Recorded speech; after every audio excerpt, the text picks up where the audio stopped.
and I panicked. And fortunately, Nona had taken a picture while we were at James Avery, and we counted to 18, so we didn't lose anybody. I just don't know how to count. So, and that may be because tomorrow's my 69th birthday. So and I keep telling my daughters, be kind to me because I'll be 70 in a year. And and that's the youth of old age. So I know that that's not even coming close to many of you. And you are my mentors on growing old. My dad used to say, growing old is not for sissies. And you are all my mentors, and I love every one of you. Today, we are excited for our speaker. She is Lori Houston. She is the assistant city manager, and we have had your boss, I guess, about a year ago or 2 years ago. But in her resume, which I've totally forgotten, but she has been involved in many city projects that I think are of interest to us. I've already warned her that there may be a question about those things on the front yard and the planters down McCullough, one on the sidewalk and one nearly in the middle of the street. So she knows that, so she's not going to be surprised. You can ask her about that. But be kind to her. Lori, we're happy to have you with us, and thank you for taking time out of your day. So, and there's some handouts that I'll have.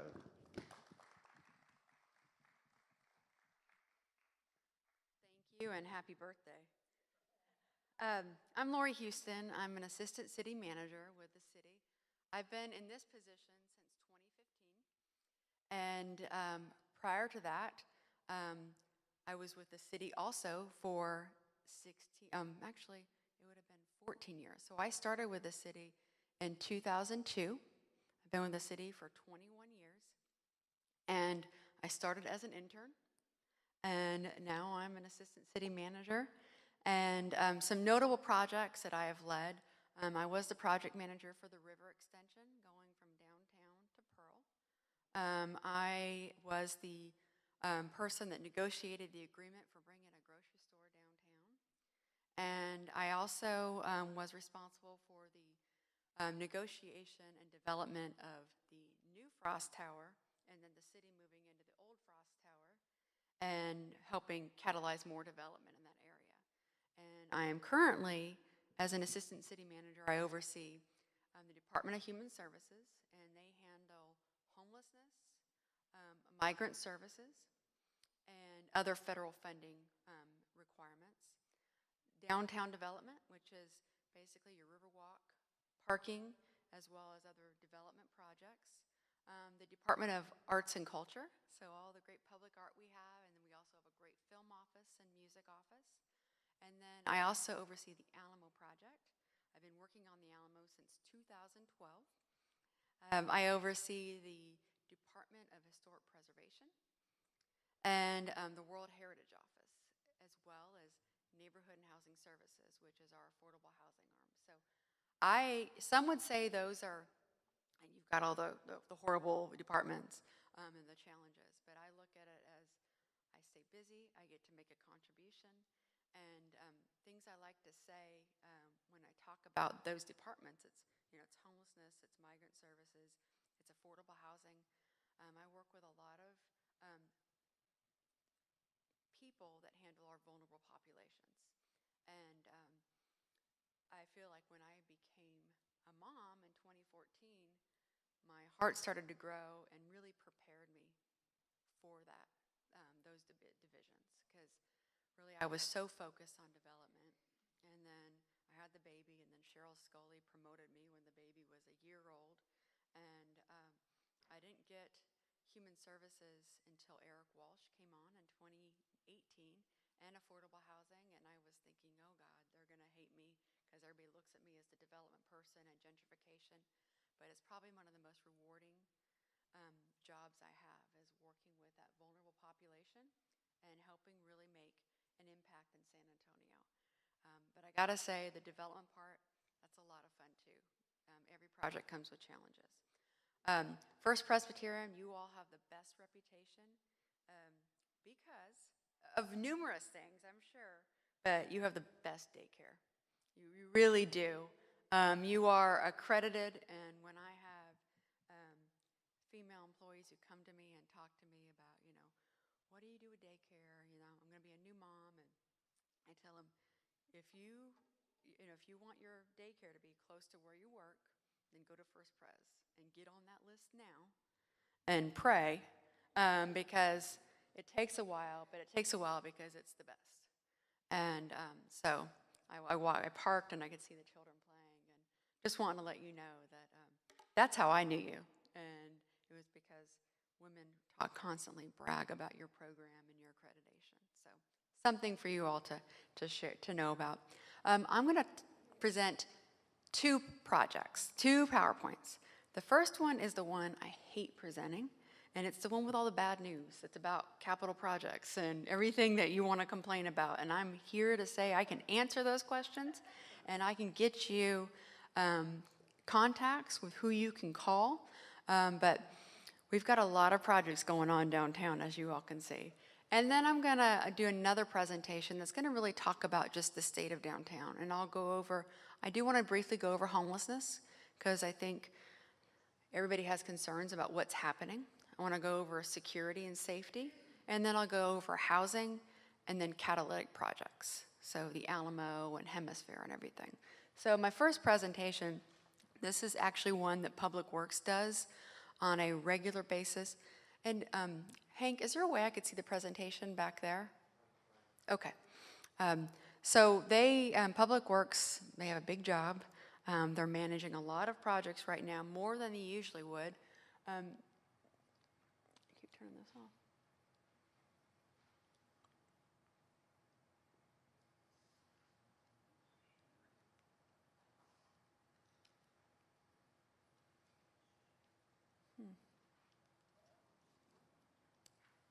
It's on. There we go. So they've got a lot of projects they're managing in the downtown area. And the reason for that is we had COVID, and during COVID, we were working on the 2017 bond projects. And while the pandemic hit and there was authorization for construction projects to continue, we were doing that, but construction crews, you'd have somebody go down with COVID and their whole team would get quarantined. And so we had so many stops and starts with projects in 2020 and 2021 because of the pandemic. And so then we go to the voters in 2022, and thank you, voters. We received more money to do more projects. And our commitment is to get these projects done by the next round. So the next round of projects is 2032. So we're dealing with the projects that we couldn't finish from the 2017 bond projects to the 2022 projects. So that's just the challenge that we're faced with. But our goal is to get these all right and be back on track before the next bond round. People always ask, why is there so much going on downtown? Normally we wouldn't do this, but there's no way around it. As you can see on the slides, we have 17 projects in the downtown area. 3 of them are complete, 12 are under construction, and 2 are in design. So we have those 12 that are under construction are very visible, and they're causing a lot of disruption in our downtown area. And as you can see, 71% of those projects are under construction. It's not ideal, I know. Now, I'm going to talk about every project that's going on downtown. Now, there is a list, not a list, a handout that is somewhere on a table over here that has each of these projects listed. And in that spreadsheet, it also says the name of the project, how much it's funded, what's its status, when it started, when it's going to complete, and who to call if you have questions about that project. And it has their phone number and their email. And we get that list monthly, and we post it on a website, and I'll provide Hank the website that he can share with everyone. But it's updated regularly. And we also have a monthly downtown construction meeting that anyone can go to. And it's the first Friday of each month at 10:30. So there's also going to be a table that has a sign-in sheet. If you'd be interested in getting communication on downtown projects, please give me your name and then write down your email or your phone number. Let us know how you prefer to be communicated with, and we will put you on our listserv where you get regular communications about these projects. We provide weekly updates on street closures associated with downtown and events. We provide weekly updates on construction. And then this meeting that we have the first Friday of every month, at that meeting, you have Eric Walsh, you have me, you have Rod Sanchez, who's my peer, he's another assistant city manager. You have Maria Villagomez, who's a deputy city manager, and you have Chief McManus and Deputy Chief Benavides, as well as Rosie Sanchez, who's the Director of Public Works. And we do an update on construction projects, we do an update on homelessness, and we do an update on safety and security. So just want to stress, if you want to go to a meeting where you have all your resources in one room, that's the meeting to go to. And if you sign up on that list, you will get updates on when that meeting and if it's changed. So just, we want to over-communicate to where you all are complaining that you're getting too many emails or too many phone calls. Now, the first project you saw up there, this is Cameron Street. It is going on from West Houston to Fox Tech. It's right near the San Pedro Creek. That project is scheduled, it completed in March of 2023, so this is one of the few that's complete. But it is a beautiful street. Something that I want to point out, that all of our sidewalk projects and our road construction projects, we're really trying to widen the sidewalks. We need to get away from the required 5-foot sidewalks and go to 10-foot sidewalks that are ADA accessible completely and rollable, and then also plant more trees, and you'll see some of the colorful pots along that stretch. Now, this area is part of what we refer to as zona cultural. And so there's going to be different branding. So you'll see different light poles. You'll see different colored pots to make sure people know that they're in a different area. And Zona Cultural is one of 3 state historic districts that we have in San Antonio. King William is one. The other one, it's the trail. It'll come to me during this presentation, I promise. And then it's this one. And that is designated by the state because it has rich history. We can prove the history, and it gets special funding from the state for branding and special recognition. Now, Hemisphere Boulevard Phase 2, we really do a good job of naming these projects. It's so transactional, so I apologize. But Hemisphere Boulevard Phase 2 is really part of the bigger Hemisphere development, and I'll talk about that later on. But Phase 2 is underway. It actually is completing this week. It says April 2023, but we're kind of cleaning it up. And it's a street that goes through Hemisphere, just like we reopened Nueva, and you can drive on Nueva through Hemisphere. We have Hemisphere Boulevard that will take you through. It's off of Alamo Street, and it'll take you through to the tower ultimately when it's complete. But the reason why we need these streets is so we can do more development in Hemisphere. And by development, I'm talking about restaurant, retail, and housing. There's only one hotel allowed in Hemisphere, and it's 200 rooms, and that will be under construction next, actually December.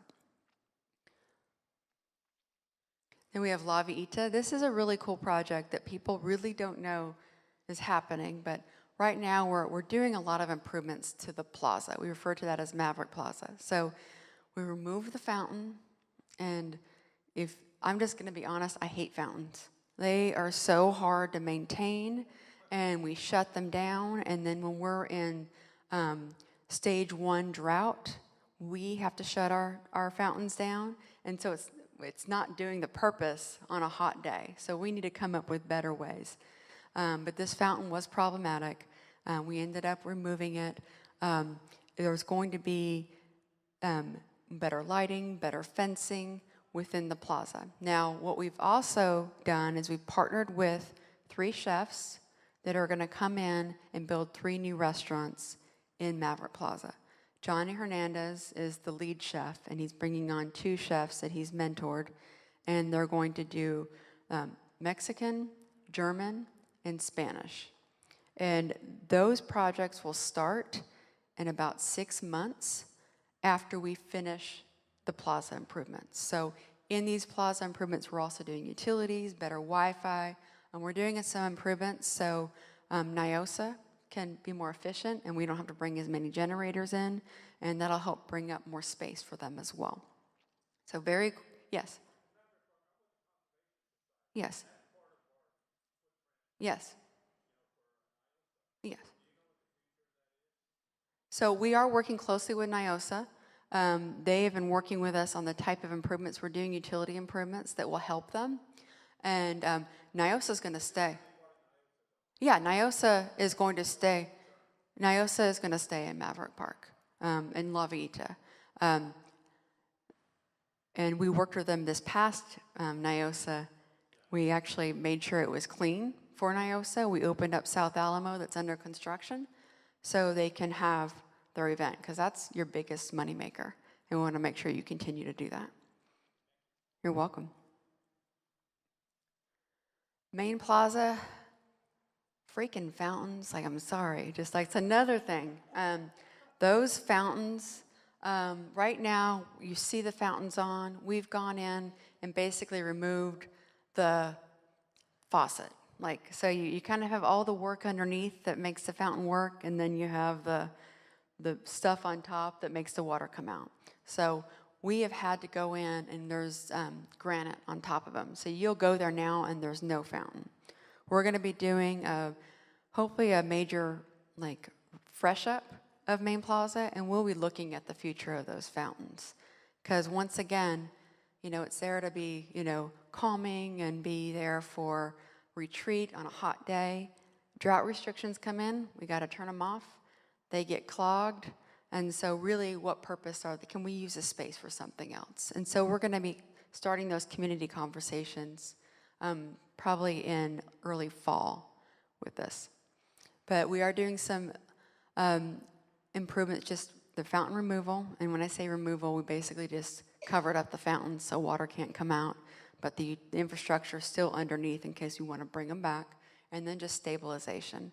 That project was complete, I believe, in 2008, so it's about 15 years old, and it needs a freshening up.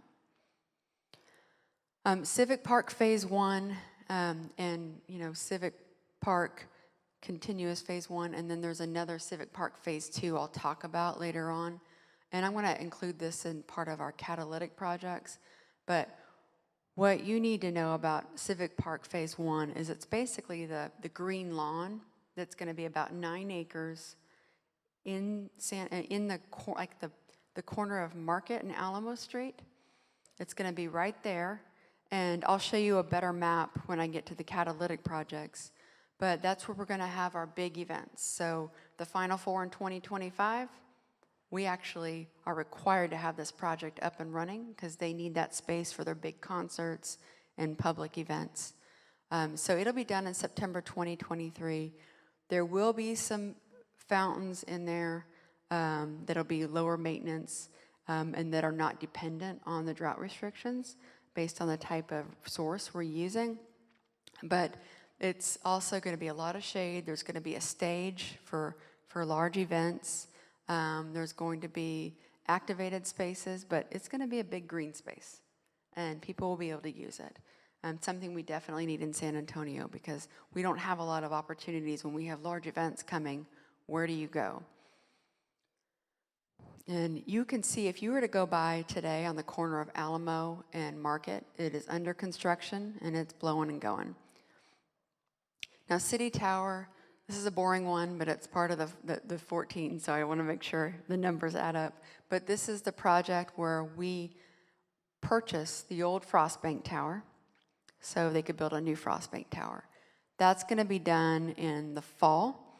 We're moving in, we're going to be occupying about 16 of the 21 floors in there, the city of San Antonio. And this project was delayed a little bit, and it's interesting because it was delayed because of COVID. Not a lot due to construction, but due to what the pandemic made us think about more. And so we were going to occupy 18 floors.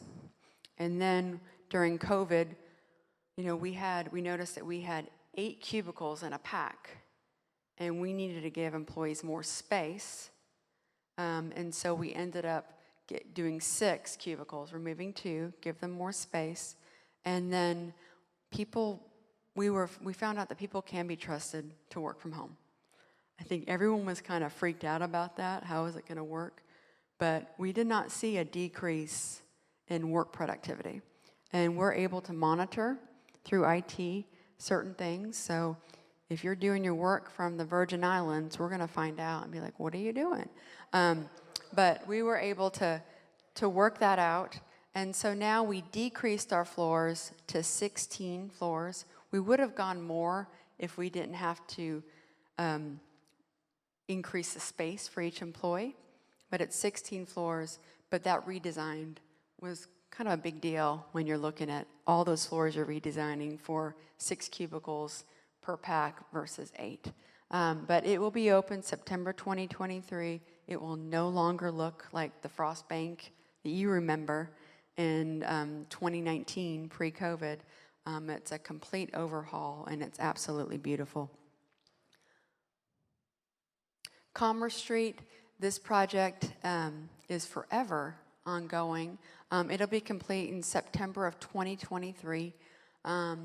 We've had several phases of this project because of the way we had to get the bond funding. January 2023, phase 1 was finally complete. A lot of those stops and starts had to do with construction crews being quarantined, coming back. But it finally got done, and it really is beautiful. If you've driven that section from City Hall over to St. Mary's, and then the other part from City Hall going to Market Square, that is under construction, and that'll be complete in September 2023. North Main and Soledad, this one drives me crazy too, because it's like I felt like North Main was closed, and we did this project, but apparently we didn't do all of it, so we had to rip up the street and do more work. It's very, very frustrating we have to do this. A lot of times it might be due to utilities, where we finish the road, and even though we worked with SAW or CPS, they come back and say, oh, we need to fix this. We need to do something, and they tear the road up. We're trying to do better at that coordination. Even though we do it up front with them, sometimes surprises happen, and we've got to work on that. So we've taken some opportunities to do some more improvements when they were in the trenches. Alamo Plaza and streets. This is an interesting project because all the city is funding with Alamo Plaza are the street improvements. That's it. The rest, the other 250 to 300 million, is being funded by the state of Texas. Now, I'll talk later about what we're doing for all of Alamo Plaza, but the city's funding is going towards street improvements. And the big project we're working on right now is we closed certain parts of the street on Alamo so we could do what we refer to as the Mission Gate, Lunette, and lawn area. So if you walk by the Alamo on Alamo Street, you're going to see a huge construction project, and you're going to see what looks like a concrete structure. That is going to be where the original gate was, the south gate for the fort, and then the Lunette, and that's what the defenders built to defend and fortify the fort. And it is pretty massive, and it is to scale.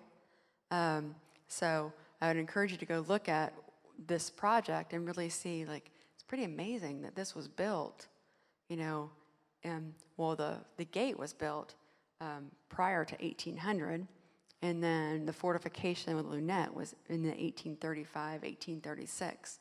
And it's just amazing the construction that they were able to do at that time. That'll be complete and completely done May 2024. There is a temporary one that's being put up, like the lawn and some of the areas are a little more temporary because we've got a huge conference coming in this month, May 20th to 24th. It's called IPW, and it is the largest international travel conference in the world. And so we have about 6,000 people signed up, and most of those are journalists. So Condé Nast, National Geographic, think that big.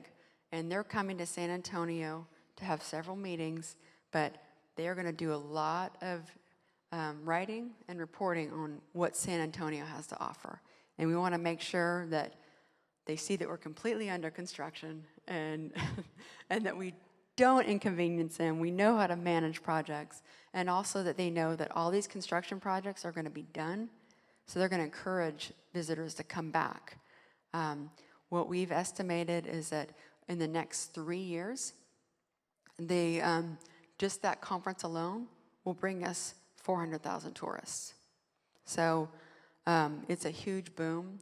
And when you have someone like National Geographic and Condé Nast, you're looking at, right now we're a budget destination, so people drive in, stay on the Riverwalk. But when you look at that level, you're looking at people that will spend more money, that will stay longer. And so it's going to be a huge boom to San Antonio to be able to get that conference done and get those attendees here. You're going to see a lot of artwork unveiled over the next 2 weeks that is being funded as a result of that conference, but will stay for the next several years. So there's a lot of legacy projects. We're doing more improvements on the Riverwalk for lighting and ADA access. We're doing some improvements to vacant buildings in downtown, and we're going to be dressing up the windows. And so you'll see a lot of changes going on in the next 2 weeks because of that conference coming. And that's what we're really trying to put our best foot forward and make sure that we don't hide the fact or don't ignore the fact that, yes, there's a lot of construction going on, but they understand what the improvements are, and they understand that when they come back in 2026, the Alamo's complete, Civic Park's underway, and the UTSA downtown campus is complete. So we want to make sure that they know they need to come back. Yes. Yes. Uh-huh.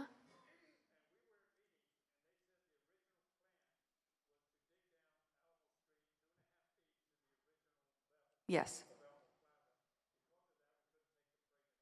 Correct. No. Alamo Street is going to remain at level, and that change was made 2 years ago. No, it's been public. It's been in the newspaper. We've worked very closely with Flambeau as well as Battle of Flowers.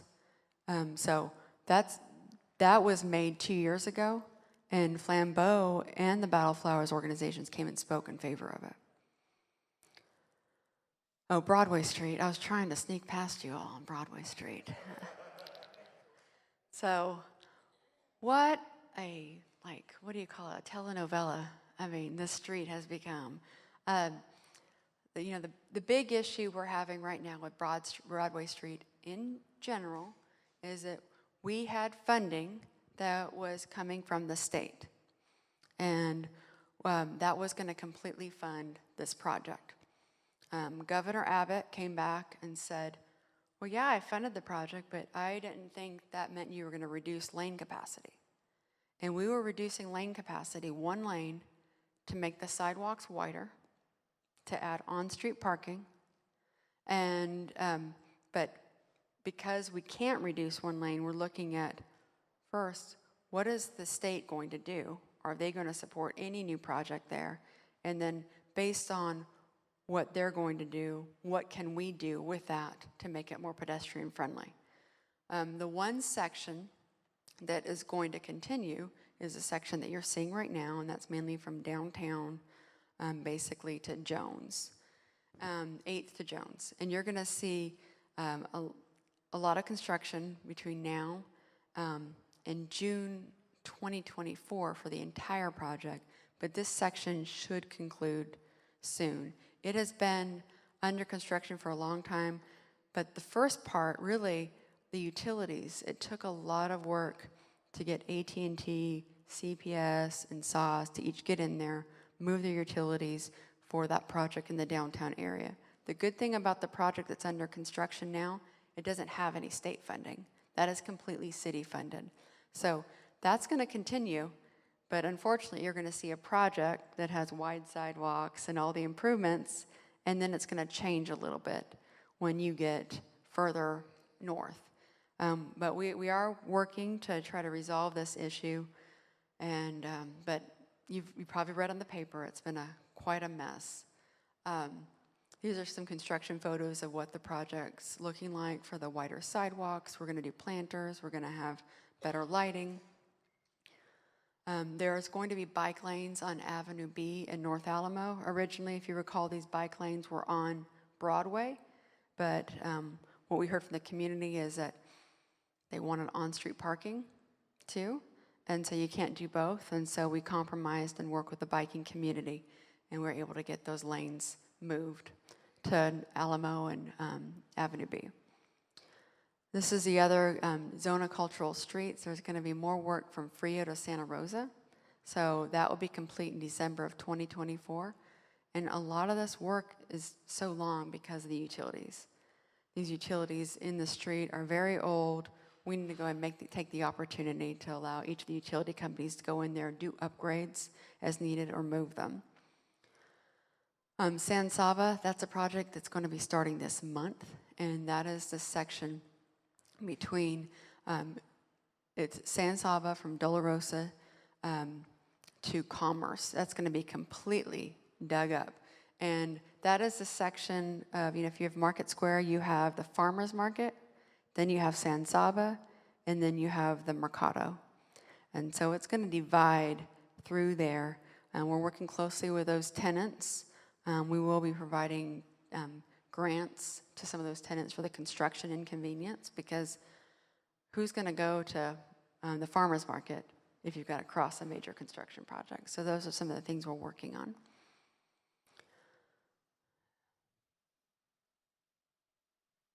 And then South Alamo, this project is currently under construction. This is the one that's coming from Cesar Chavez to Nueva. And I'm sorry, Cesar Chavez all the way to, is it Nueva? Yeah, it is Nueva. That's what's going on right now. And it is a big project. It's actually Market to Nueva, sorry. That's what's going on right now. It'll ultimately go to Cesar Chavez. And it's going to take a while. We're trying to coordinate everything we can with the Hemisphere Civic Park so we don't inconvenience everyone and do one project and then the Civic Park is under construction. But this project, they've been a great contractor. During NIOSA, they cleared out that street so we could use it. During IPW, they're clearing it out. So there's not a lot of construction in the way because they're using NIOSA or the La Vita for their event. So it's taken a little bit longer, mainly because we've had some interruptions that we have to accommodate, but it's coming along and it'll be a beautiful street. Alameda Theater, I'll talk more about that one, but that's the redevelopment of the Alameda Theater on Houston Street. And then, how did I pass the McCullough things? Okay, so let me just talk to you about McCullough and the stupid planters that we're seeing and what's happening. I'm going to first say we screwed up. Like, it was done, and I get a call from Kevin Covey. If you don't know Kevin, he's the one that did the old light building construction. And he calls me and said, "You all put a big old planter in front of my commercial loading zone." And I was like, "What are you talking about?" So like, "Send me a picture," and sure enough. And so we go to Public Works and we're like, "What happened?" Like, "Well, we sent them all letters." I'm like, like, this isn't like the 1920s. Like, you should be able to call them, email them, make them sign to acknowledge what you're doing.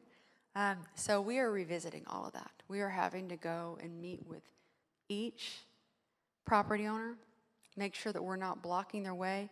The purpose of those planners was there was a bike lane. So as you all see, we moved the bike lanes, and it was to protect the bicyclists. So they had a protected lane.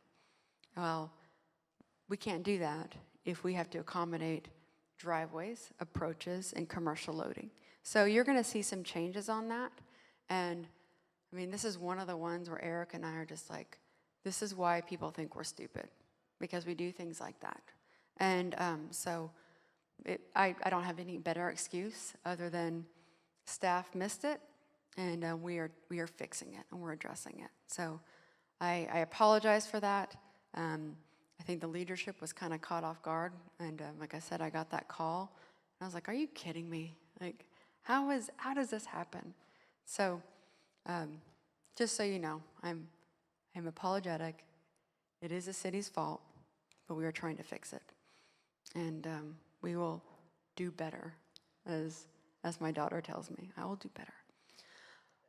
Okay, so I want to stress that we're not just doing projects and not telling the public what's happening. There are several ways where you can get information on this. So, like I said, if you want to sign your name, give me your email or text me.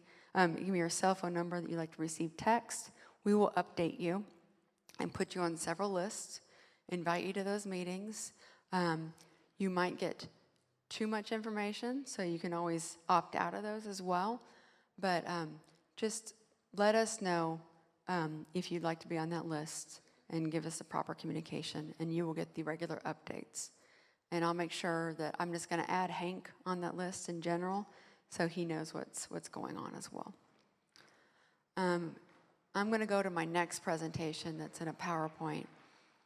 And the next presentation is a little bit more uplifting, with the exception of the homeless part. That's a little sad, but I'm just going to face that first, because I know that's a lot of your congregation is concerned about, as well as what's happening with the homeless.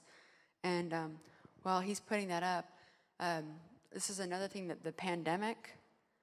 Yes, ma'am. Yeah, of course.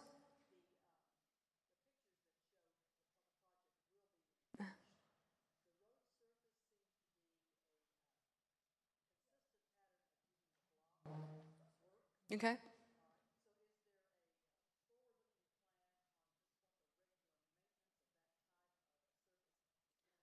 Yes, so that's part of, so we have our capital plan that talks about the construction, and when we do the capital plan, we address the maintenance side as well.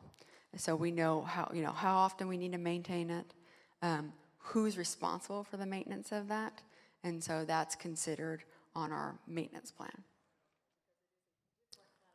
Yes. Mm-hmm. Yes. Yes. Absolutely. Yes, ma'am.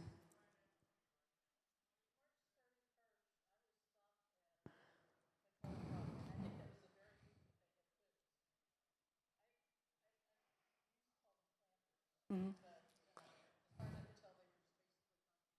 Yeah.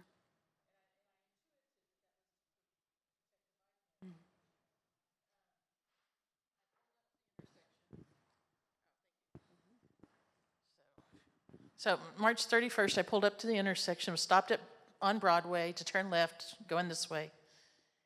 And at the red light, a black SUV came from the west, came right up here.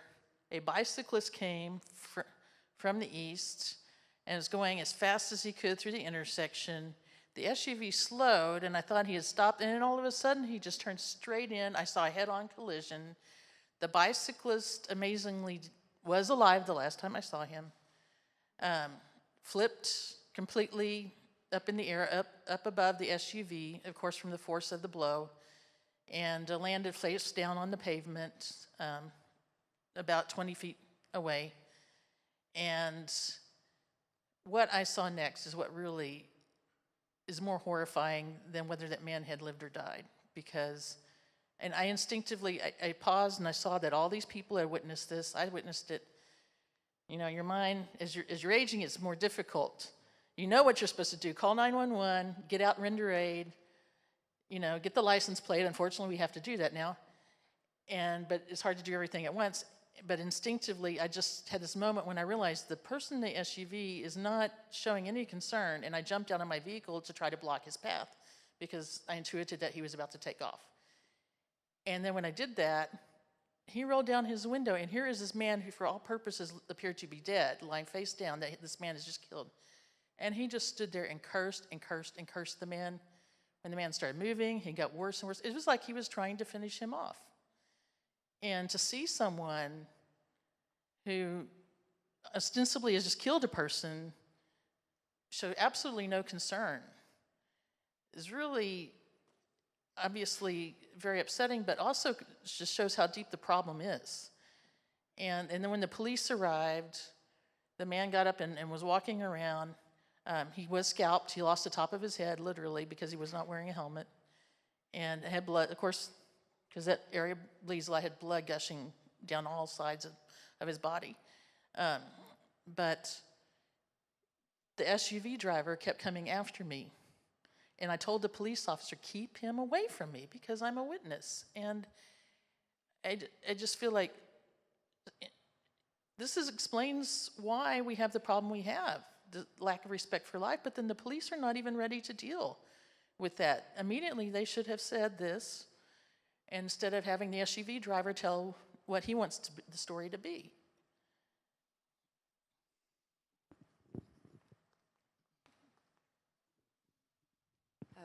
You know, that is unfortunate you saw that. I will tell you that the police position at accidents when they arrive at the scene is just to collect the data. They're going to hear both sides, whether or not it's the truth or not, but then they're going to go and investigate, and they're going to look to see what cameras are around. So that will be done as well. You know, compassion is something that we're trying to integrate within our workforce, and some people got it, and some people need a little more help. And I'm not joking. We are looking at compassionate training for our employees because, you know, I gotta say, at Public Works, a bunch of engineers, no offense to engineers, but they don't know how to work with the public sometimes or communicate, and they're doing their tech speak, and they end up, you know, confusing somebody or frustrating. They're just, some people aren't great with working with the public, and so we feel that compassionate training to make sure people understand that you need to understand where they're coming from, what they're feeling, and then approach the position based on that. So it's funny you said that, but that is something that we're looking at, and actually we're creating a curriculum nationwide in partnership with other cities as a result of the mayor's leadership role in the National League of Cities to see how we can integrate this for other cities as well. Yes, ma'am. Yes. Okay. Okay.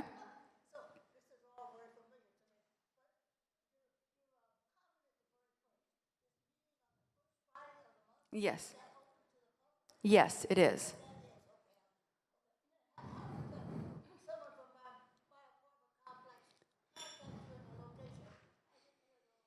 So I will give you my card, and you can have them contact me. And then if you want to be on that list, Jim, where did we put the list?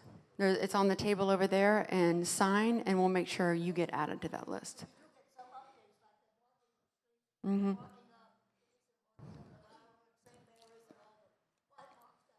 Okay. You're welcome. Okay, I'm going to go on, and I'm going to breeze through this one. And I'm going to briefly talk about, I already talked about construction.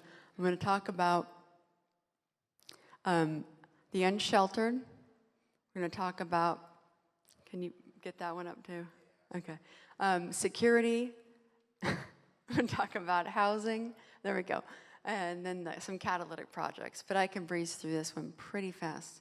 So the unsheltered, the thing I want to make sure that we take away from this meeting is that We've had about 3,000 homeless people annually for the past, 10 years. So the number hasn't changed. And the majority of those are sheltered. They're in Haven for Hope or other campuses, but there's about 1,000 that are unsheltered on the streets. And this is done through a national point-in-time count that's done every year. We typically do it in January and every city's doing it the same night so we can compare. And this has been our number. We're going to get the new numbers for 2023 or 2022. No, it's 2023. We'll get those in Wednesday of next week, and we'll be able to see where we're going. Now, while that number hasn't changed, the populations within that number have. So you're seeing more families that are homeless, and that is because the pandemic, most likely someone lost a job and they got evicted, or they left because they're afraid of being evicted. So we're seeing that change. We're also seeing a large increase in youth. So people under the age of 18, we're seeing an increase in those becoming homeless. And then veterans, single males, that's always the highest number. And single males and then veterans. Veterans, if we can figure out you're a veteran and you're willing to take help, they're very easy to house because they have military benefits, they have other benefits we can track, but it's just that willingness to take that help. But I wanted to stress, the number hasn't really changed over year to year. It's the population within that number. 20, what accounts, because we couldn't count during 2021 because there was a COVID spike, if you recall, and so we could only count those that were sheltered. We couldn't go out on the street. Now, homelessness, another issue that we had is during COVID, the national government said, do not go in and try to do outreach on those encampments or break up those encampments where people are living. Because if you do that, there could be a spread. We want them all to stay where they are, don't transport. We were very concerned about the health and wellness of this vulnerable population. So a lot of them stayed where they were without any contact or any outreach or any services for about a year, maybe a year and a half. And that's kind of one of the reasons we're seeing more aggression in the downtown area with the homeless, because they weren't bothered for a year and a half. And now we're going in trying to clean up. And so we have seen that increase in the terms of the anger and the aggression among the homeless. It's been a very interesting change, but we think that's largely due to because they were happy. No one was touching them. They were, no one was bothering them, and they don't want to be bothered, and they want to stay there. But we want to make sure that we continue to try to give them those services. You had a question, ma'am? Uh-huh.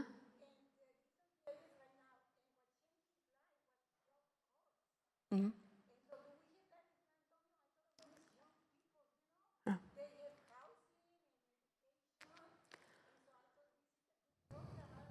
We do. We have the Ready to Work program, and that is the program that was approved by the voters, where we will enroll people who are willing into a technical certificate program, a 2-year program, or a 4-year program, and they have to meet a certain income requirement, and their education and training is paid for, and then we find them a job.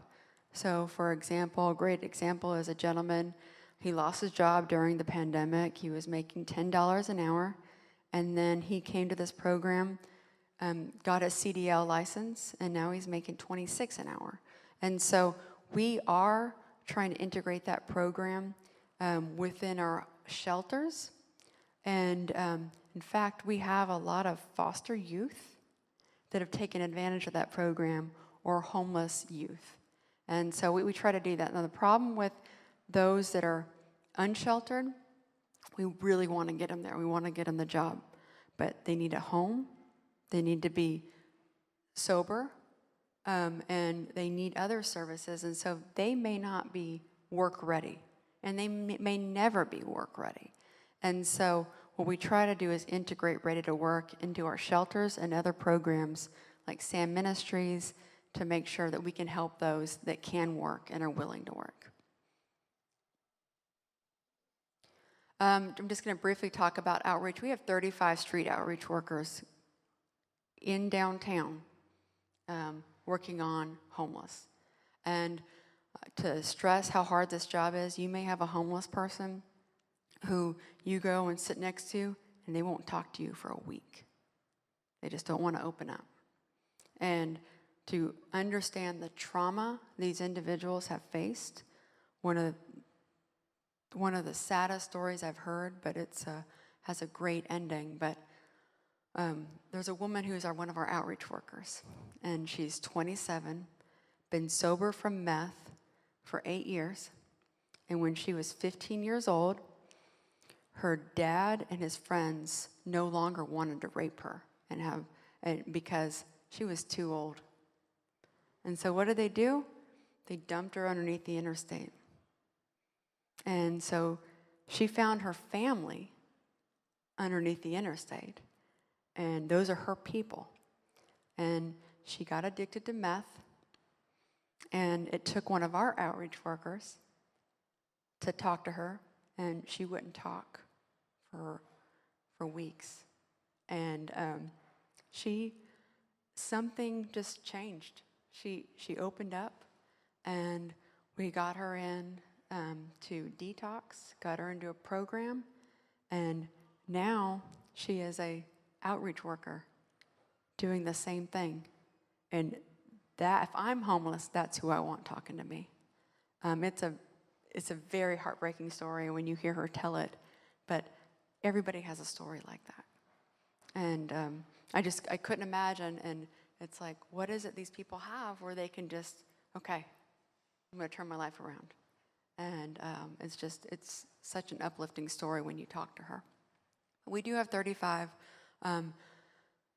Our focus is not just like, hey, do you want to get a house? Do you want to go to the shelter? Because that's not working. I have several council members who say, can you just take a bus and put them all on there and take them to Haven? And I say, that's kidnapping, and I would be arrested for doing that. And so we can't do that. We need to work with them, make sure we're getting the services. The services we're providing are bathing, medical services, and food. And then once we build that trust, we try to talk to them about a path forward. But with this population, they're very nomadic. So you can have an outreach worker who's working underneath I-37, and then they find them out on I-10. And you're like, how did you get out there? And it's not them that found them, it's another outreach worker. And that's why we have a system where we can kind of go through, figure out who's been working with this individual and read their record. But it's very hard to work with this population because they do have mental illness, they do have addiction issues, and they move around a lot. And it's hard to find them. Just 2 programs I want to highlight. We're trying to reduce criminalization of homelessness. So while we do have increased the number of people that we've arrested who are on the street, who are either being aggressive, they are being disruptive, we're trying to figure out ways in the court system where we can kind of intervene and get them to maybe, we'll take this off your record if you do this, this, and this. That's going to only work for a small number in that population, but it has worked. And so on the city court side, minor misdemeanors, you go through there, they dismiss them provided that you get entered into our system and we can track you. On the county court side, that's the other stuff that's Class A, Class B, where they actually will have a social service person in there. They'll have somebody from our team, and we'll work with them on, potential housing options, services, and make them commit to some type of service to get dismissed. Now, it's important that gets dismissed because if it's on the record, we can't house them because no landlord's going to take them with those types misdemeanors on their record. So the county court one just started, and we've already had 6 people go through. And there has been positive outcomes with that, where they've agreed to a case manager and they've agreed to services. What happens, even if this is so new, we're going to be tracking that to see if this is actually working. And then encampment, just want to stress that we're going to probably try to touch encampments 4 times a year now. Right now we're doing it twice a year. We're going to increase our budget and try to do more like 800 a year versus the 400 that we're on track to do this year.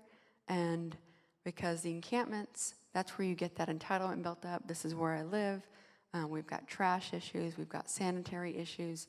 And the more we hit it, the more they know they can't go back. And honestly, our goal is just to make it as uncomfortable as possible sometimes. So then they say, I give up. What can you help me with? Like, I hate that we have to do that, but that's one of the things we're having to do, because some just feel like I can live here for the rest of my life. And then our need to increase affordable housing and deeply affordable. The shortage that we have, the issue that we have right now with shelter, it's not that we don't have enough shelter for homeless. It's we have too many people that are in the shelter that don't need to be there, and they're waiting for what we refer to as permanent supportive housing. And so we need to build more permanent supportive housing, and what that is housing that has case management services, food services, mental health services there on site. We can move them in, and then that'll relieve the pressure from the shelters. We need about 1,000 units, and we have done about 300. And that 1,000 units is over 10 years. We're going to be able to fix that problem, and I think we'll have 1,000 actually built within year 5. I'm going to send this to Hank, but this is who to call if you have questions about homeless or security. But if you want to report an encampment, call 311. If you are in the middle of an active crime or there's a medical injury, please call 911. People say, this homeless person was aggressive and they had a knife. I'm like, what did he do? I didn't report it.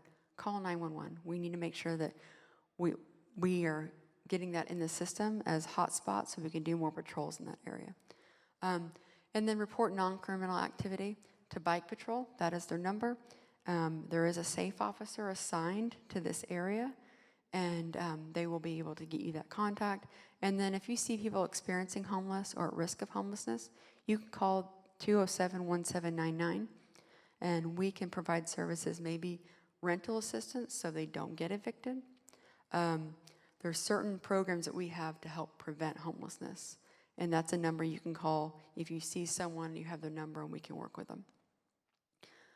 Safe Streets program, just want to briefly talk about arrests have increased quite a bit in the downtown area. You can see in 2020 we had 27, 2021 69, 2022 411, and that was only for 5 months. And then 2023 we're at 350 for the past 3 months. And this is not a result of more crime happening. This is a result of SAPD pivoting and saying, okay, this homelessness is, the aggression is getting a little bit out of control. We need to be focused on those bad actors. And so they are arresting, they're issuing citations, and they're doing emergency detentions, more of those. So if somebody is mentally ill, we can do an emergency detention. And you'll see those numbers are increasing, and that is Chief McManus changing how they are addressing this in the downtown area. Development, just briefly, development isn't going to stop. Over the next 5 years, we have $3.2 billion going on in downtown, $1.7 billion for housing, $302 million for hotel development, $905 million improvements in cultural amenities, and $290 million in street improvements. The city's still committed to doing downtown, but there's a lot of interest because we've got the Alamo, Hemisphere, San Pedro Creek, UTSA. Developers see these things and they see these opportunities. And these projects that are coming online, they're a result of, they were stopped during the pandemic and they never started. And so they are now starting construction. A lot of new projects, it's really challenging to get financing right now, and we have supply chain issues. So The good thing is we're going to be able to finish the older projects, and there's not going to be a huge boom with new projects for about a year until the financial markets fix themselves. Hopefully that happens. But we won't see what you saw with construction downtown, where you have everything happening. We're just going to complete the pipeline that was going on pre-pandemic. Downtown housing, you have 22 projects in the downtown area, 10 in the core. There's a good mix of affordable housing. This is a list, and I will send a website as well to Hank where you can go to and see the status of each of these projects. And then this is my favorite slide, and I probably just want people to tell me this is awesome. But I made this slide, and it's a market home ownership on one end and homelessness on the other. And people talk about you're focusing too much on affordable housing, and I say, no, we're focusing on all housing. You have 1 million people coming in by 2040, and if we don't focus on all housing, then what you're going to see is our affordable housing is going to be cannibalized by the market rate if we're not paying attention to the need for market rate.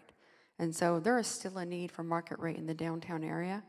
And if we're not going to be providing incentives for that, what's going to happen is they're going to purchase affordable housing projects that exist and convert that to market rate. And so we need to watch that so we don't have the supply of affordable housing yanked from us, but we also don't want to stop the supply of market rate housing from getting healthier, because where is everyone going to live? So if you pull, it's like a balloon. You squeeze on one end and it packs the other end. Just our catalytic projects. So Dolorosa Street, this is what UTSA owns. 506 Dolorosa is the new data science school. If you haven't seen that building, it's absolutely gorgeous. 622 Dolorosa is going to be the new innovation center for UTSA. The data science school opened in January, or actually opened last fall, but its classes started in January, so it is operating. The 622 Dolorosa, that's going to be the innovation center and entrepreneurship center, and that's going to start next year.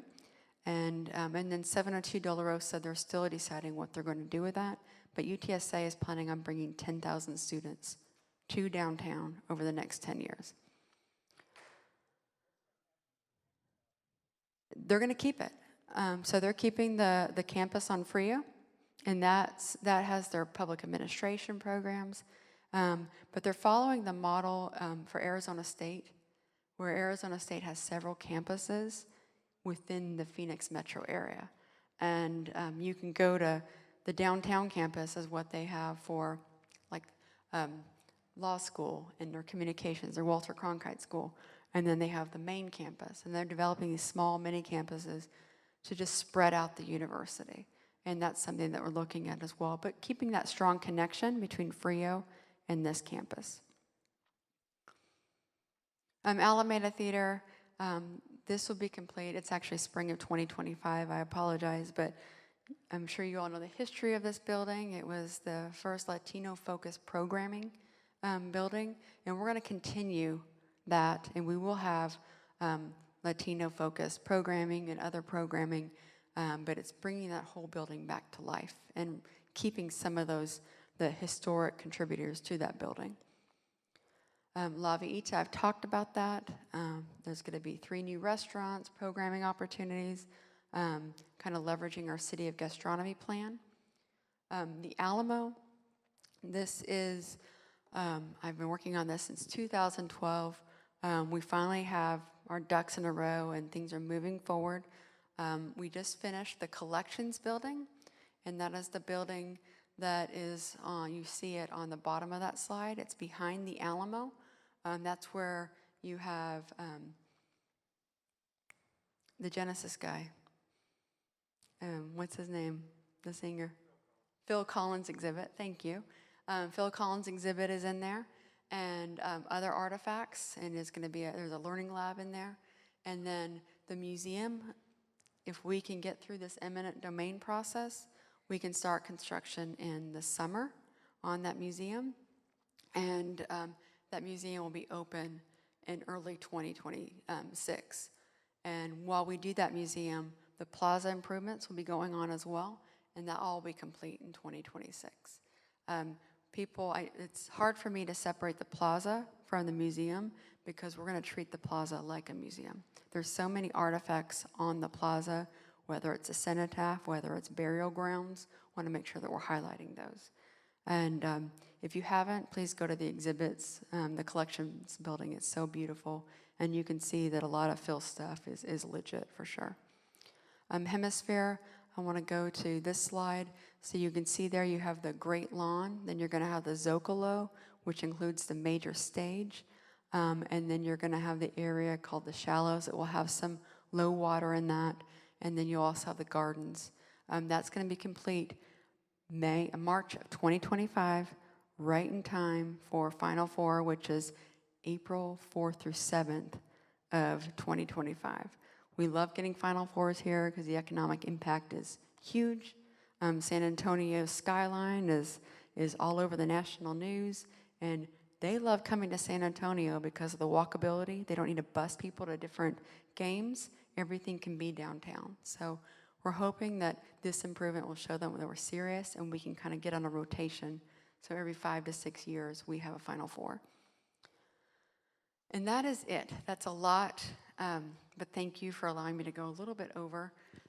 If you have any questions, I'm going to be here for lunch. Yes, ma'am.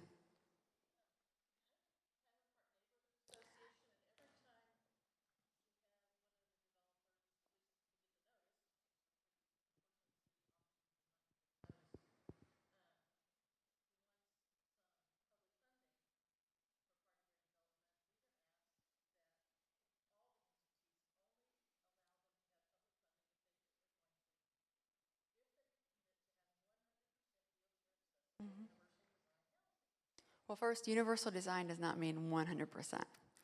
So every project will meet universal design. Universal design it gives you percentage thresholds. So if so many units on your first floor. Sorry, I'm just clarifying, yes. Mm-hmm. Mm-hmm. Mm-hmm.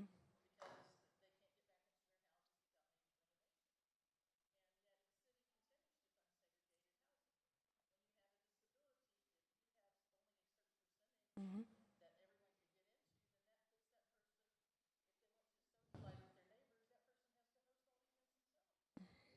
Well, we do have a requirement for city bond-funded projects, and universal design is the minimum threshold. A lot of them exceed it. But then we also have programs where we can help with minor repair, either wheelchair ramps or other repairs to their home so they can stay there. And I'm sure you know Colleen Swain. She is the World Heritage Office Director in that area. She works quite a bit with your neighborhoods as well, so I'll follow up with her.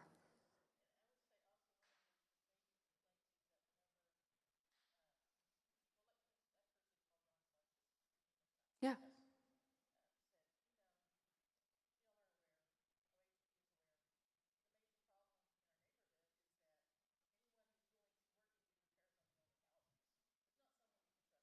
Yeah.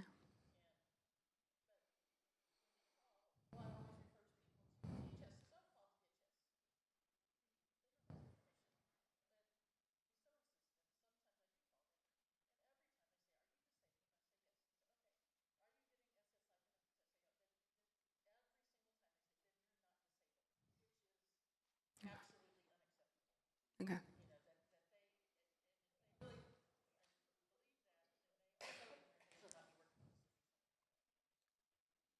Thank you. Well, thank you for being with us today, Lori. Maybe we need to have you come back again for another hour. And I think a lot of good things, a lot of good pictures, and we accept your apology for Broadway and McCullough.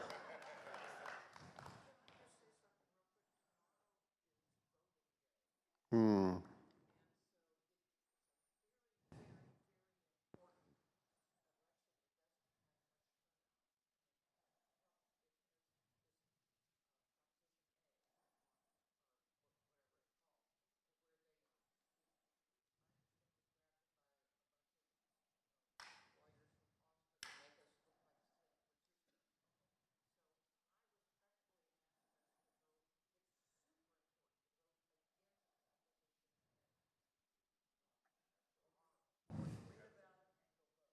Yeah. Get all the information, and then thank you for reminding us that it is voting time. Yeah. Lori, this is for you. This is a history book of our church, our 150th anniversary, which is 25 years old because we just celebrated our 175th and we're into our 178th year.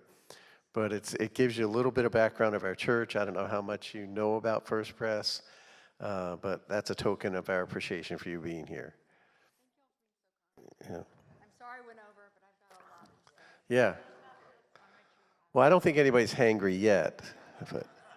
So let me pray for lunch, and find your way to a table, and we'll make sure you have a seat. Thank you, Lord, for today. Thank you for the information that Lori has shared with us. Thank you for what the city is working on for the homeless that I know partners with us in multiple ways. And we certainly have a heart for the homeless. And that was exciting to see that. And Father, just pray that you be with us in our time together around these tables. Ask your blessing on the food and those who prepared it and those that will serve it. And just give us a good time together today as we have lunch together. In Jesus' name, amen.